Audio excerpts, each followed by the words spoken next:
একবার ক্ষমতায় জাতি বাড়লে এই দেশ থেকে চিরতরে সংখ্যালঘু নিপাত করে থাকবো। বলেন কি দাদা? তওবা আস্তাগফিরুল্লাহ, মাফ করে দিও আল্লাহ। যদা যদা হি ধর্মস্য গ্লানির্ভবতি ভারত অভ্যুত্থানায় ধর্মস্য তদাত্মানং সৃজম্যহম পরিত্রাণায় সাধুনাম বিনাশায় চ দুষ্কৃতাম ধর্ম সংস্থাপনার্থায় সম্ভব আমি যুগে যুগে। বুঝলেন নিতাই দাদা, সব ধর্মেই শান্তি আর মানবতার কথা বলে। আমরা তো মনে করি রোজা আর পূজার মধ্যে কোনো পার্থক্য নাই, যেমন পার্থক্য নেই হিন্দু আর মুসলমানের মধ্যে। ঠিকই বলেছেন দাদা। ছোট ভাই হিসেবে একটু কথা বলি দাদা। বলুন।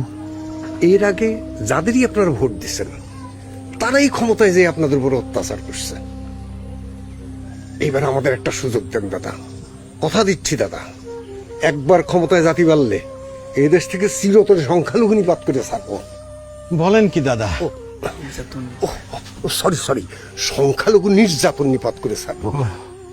দাদা, আমরা যদি ক্ষমতায় যেতে পারি আপনাদের গায়ে কেউ একটা ফুলের টোকাও দিতে পারবে না। আমাদের মার্কাটা একটু খেয়াল রাখেন দাদা, ভোটটা কিন্তু আমাদের এই মার্কাতে দিয়েন দাদা।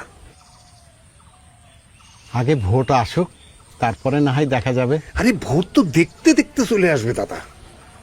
আরেকটা কথা বলি, বলুন। আপনার যে কোনো সমস্যায় আপনার এই ভাইয়ের কাছে যাবেন, কথা দিচ্ছি দাদা, আপনার সব সমস্যার সমাধান করে দেবো। শর্ত একটাই, ভোটটা আমাদেরকে দেবেন। আগে দাদা, আগে। তাহলে আসি দাদা। এই চলো তোমরা।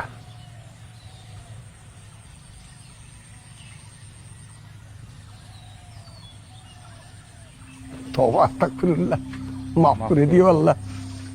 শোনো, রাজনীতি করতে গেলে যে কত কিছু করতে হয়, ওই মন্ত্র পড়া থেকে জুতো সেলাই সবই করা লাগে। চলো, পুরো এলাকা কভার করতে হবে।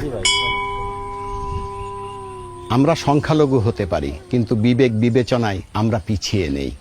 কাদের ক্ষমতায় আনলে এদেশের সংখ্যালঘুরা নিরাপদে থাকবে তা আমরা ভালো করেই বুঝি। আমাদের ভোট আমরা একটি দেশপ্রেমিক ও যোগ্যতা সম্পন্ন দলকেই দিতে চাই, যারা এদেশের সকল নাগরিকের অধিকার রক্ষা করবে এবং একটি কল্যাণ রাষ্ট্র গড়ে তুলবে, যে রাষ্ট্রে সব ধর্ম, জাতি এবং শ্রেণীর মানুষ সমান অধিকার ভোগ করবে এবং মর্যাদা ভোগ করবে।